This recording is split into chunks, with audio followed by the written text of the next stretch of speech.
வாழ்க வையகம், வாழ்க வையகம், வாழ்க வளமுடன். குரு வாழ்க, குருவே துணை. நமது கடமை, நம்மளோட கடமை என்ன அப்படிங்கிறத நம்ம உள்ளார்ந்து யோசிக்கிறது கிடையாது. நம்ம பழக்க பதிவுகள்லேயே வாழ்ந்துட்டுருக்கனால நம்மளோட உள்நிலையை கடந்து நம்ம யோசிக்காதனால நமது கடமை என்ன அப்படிங்கிறது நமக்கே தெரியல. அதுதான் உண்மை. ஏன்னா பழக்கப்பதிவுலேயே நாம் உழலும்போது நிறையா தீமைகள் நமக்கு தீய செயல்கள் நம்ம செய்கிறோம். அதனால் நமக்கு நிறைய துன்பங்கள் வருது.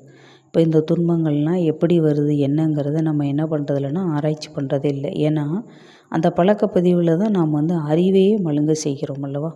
அதனால் மேல் நோக்கின ஒரு தன்மையிலேயே நாம் வாழ்ந்துகிட்டே இருக்கிறோம். அதை கடந்து உள்ளே போகாதனால நம்ம கடமை என்னங்கிறதை நம்ம உணரலை. அதுக்கு தான் ஒவ்வொரு குடும்பத்துலேயும் மனவளக்கலையை போதிக்கணும் அப்படின்னு சொல்கிறாங்க. மனவளக்கலையில் ஒவ்வொரு குடும்பத்துலேயும் ஆணும் பெண்ணும் மனவளக்கலை பயின்றிருக்கணும். ஏன் மனவளக்கலை பயிலணும்னா, நல்லது கெட்டதை நம்ம ஆராய்ச்சி பண்ணணும்னா முதல்ல நம்ம மனம் ஒரு ஓர்மை நிலையை அடையணும். அந்த மனசுக்கு ஒரு அமைதி நிலை, ஒரு ஒடுக்க நிலை முதல்ல வரணும். அது ஒடுங்கி பழகும் பொழுது தான் உள்ளே இருக்க நம்மளை நாம் உணர முடியும். அது இல்லைன்னா புலன்கள் வழியாக நம்ம இன்ப துன்பங்களை அனுபவிக்கிறது அந்த பழக்கப்பதிவுகள் மூலியமாகவே போயிடும். அந்த அமைதி நிலை நமக்கு கிட்டாது.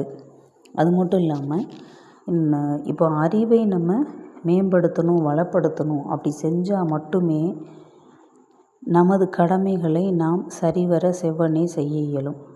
இல்லை அப்படின்னா மேல் நோக்கின ஒரு நிலையிலே நம்ம இருப்பமே தவிர்த்துட்டு உள்நோக்கி நம்மளை கடந்து போக மாட்டோம்.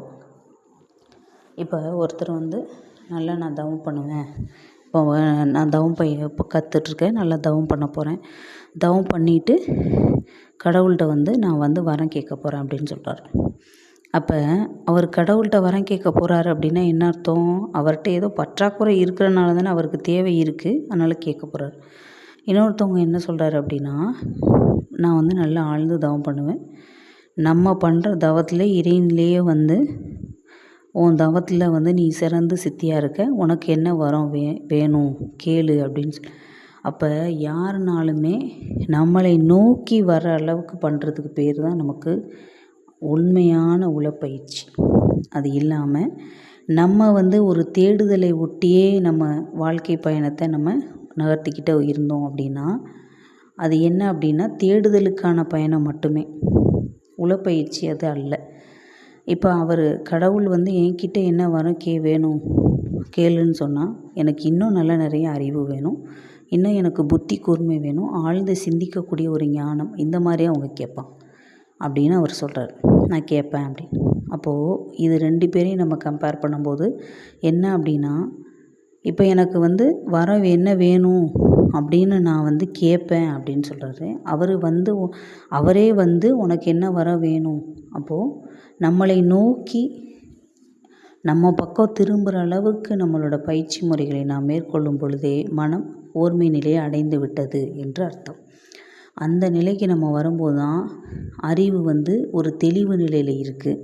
அப்போ புத்தி கூர்மை இருக்குதுன்னு நம்ம புரிஞ்சுக்க முடியும். அப்போ ஏன் குடும்பத்தில் இதை கொண்டு போகணும் அப்படின்னு சொல்கிறாங்கன்னா, மகிழ்ச்சி எப்போவுமே அதை சொல்லும் போதே மகிழ்ச்சி இருக்கிற காலத்துலேயே அவங்க நல்லா அழகாக சொல்லுவாங்க. என்னென்னா, ஒரு ஆண் மனவளக்கலையை கற்றுட்டானா அது அவனுக்கு தான். இப்போ ஒரு பெண் கற்றுக்கிட்டானா அந்த குடும்பத்துக்கு. ஏன்னா அந்த குடும்பத்தை தாங்கி நிறுத்துகிறவ யார்?